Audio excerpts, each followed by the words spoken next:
You were never meant to hear this. What happened behind the locked doors of these schools was buried. Not forgotten, just sealed, like something too dark for the light. But secrets rot in the dark. And tonight, we're dragging them out. It begins on a Friday. The kind of lazy afternoon that tastes like freedom. Students cracking jokes, a laid-back teacher killing time with online quizzes. Then, a voice on the intercom. Panicked. Not scripted. This is not a drill. The lights snapped off. Desks scraped as everyone backed into a corner. A hum in the room cut out. Power severed. Something ancient kicked in. Primal fear. Then came the voice. Not from the intercom. From the hallway. Screaming. Insane. Louder than any voice should be. And then, I'll kill all of you. You see, this wasn't some kid pulling a prank or a fire alarm stunt. This was a man. Unhinged. Inside the school. You ever seen a room full of teenagers frozen by terror? Not scared. Changed? Two girls began crying. Someone whispered a prayer. And the door began to shake. The handle turned. Bang. Bang. Open up. For 5 minutes, reality was erased. There was only the pounding, the screaming, the knowing that no one was coming fast enough, that whatever was outside wanted in. Eventually the noise drifted away. Not with closure, not with safety, just distance. They never found him that day. The building had no cameras, no lockdown protocol, no metal detectors. What they did find, a janitor discovered an open closet hours later. Inside empty, but on the ground, shell casings, a thread of hair, and according to the whispers, a gun, a .44 Magnum, still warm. He disappeared into the shadows, just like the truth. And no one talks about it now, because once you name the thing hiding in the system, you can't unsee it. There's no safety, only delay, only silence. You think that was just some lunatic? Keep watching. It gets darker. What if I told you that wasn't the worst part? The real nightmare isn't the madman in the hallway. It's the pattern, the repeat, the quiet knowing that it'll happen again. Because it already has. October. Rain hitting pavement like a slow, ticking clock. First lunch period. A cafeteria filled with sixth graders, innocent, loud, unprepared. Then, boom, boom, boom, boom. Not thunder. Screams followed. Security guards stormed in. No explanation.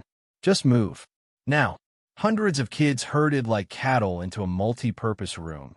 Glass walls, wide open, a slaughterhouse painted like school. Staff rushed to cover the glass with curtains. Locked exits. Adults posted like prison guards. No one says a word. Just fear shared between eye contact. Then a whisper spread like fire eating through dry leaves. A man is outside. He's watching. He's threatening suicide. If police come, he'll start killing. That man? A known sex offender. He lived across the street from the school. Had been watching kids for years. Halloween, a year prior, he wrote in his own blood on the window, "Don't come here. I'll kill you." Everyone thought it was a joke. But you see, systems don't fail by accident. They allow these cracks. They depend on you believing someone must have known. They hope you'll think someone will stop it. But no one did. And so, hundreds of children were locked in a glass room while a disturbed predator walked the perimeter like a wolf circling sheep. And no one said a word on the news. No viral post. No exposure.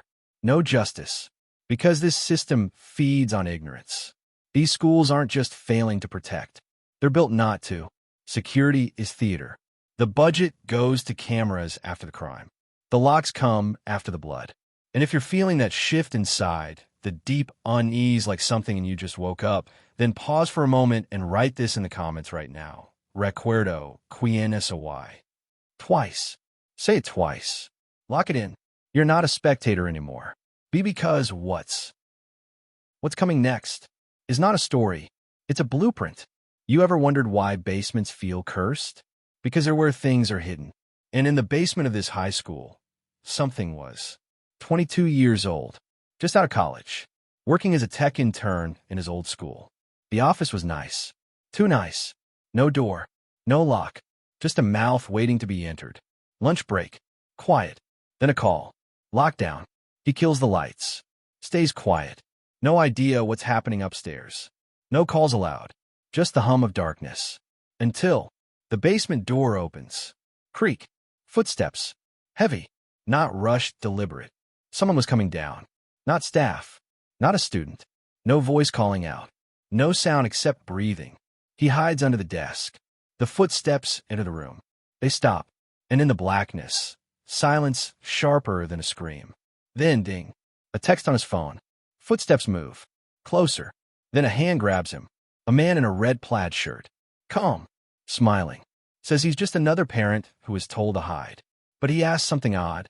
Is there an exit down here? The intern nods. But something's wrong. Off. Too calm. Too curious.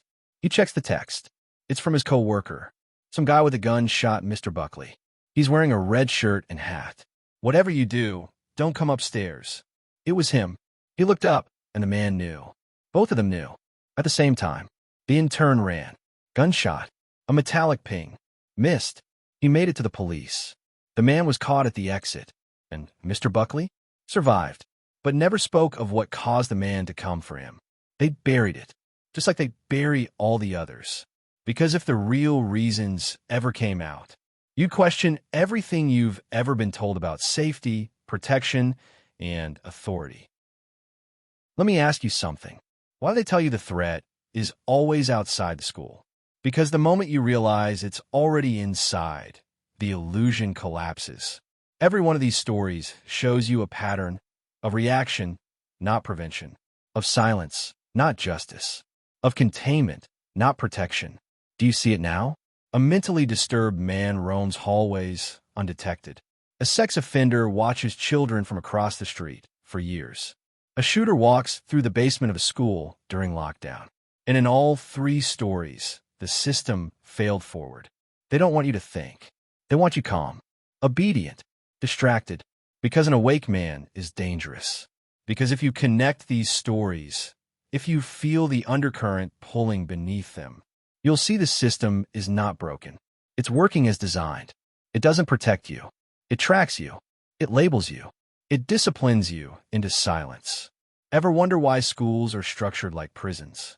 Why the bells ring? Why you walk in lines? Why every threat is turned into a drill?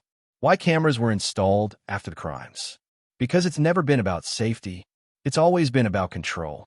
And control thrives in fear. Fear keeps parents silent. It keeps students obedient. It keeps predators hidden. And when something happens, they say isolated incident, unforeseeable, then the system resets.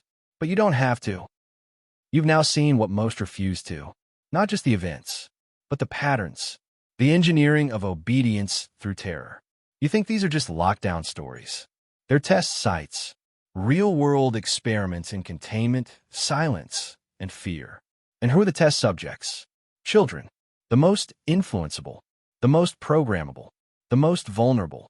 They're conditioned to stay quiet, to huddle in corners, to obey every command, even as death walks past the door. Do you see now? The system needs threats. It doesn't remove them. It curates them. Because only in fear can they shape you. A man who's afraid is easy to lead. A child raised in fear grows into a man who never questions the order. A man like that will never rebel.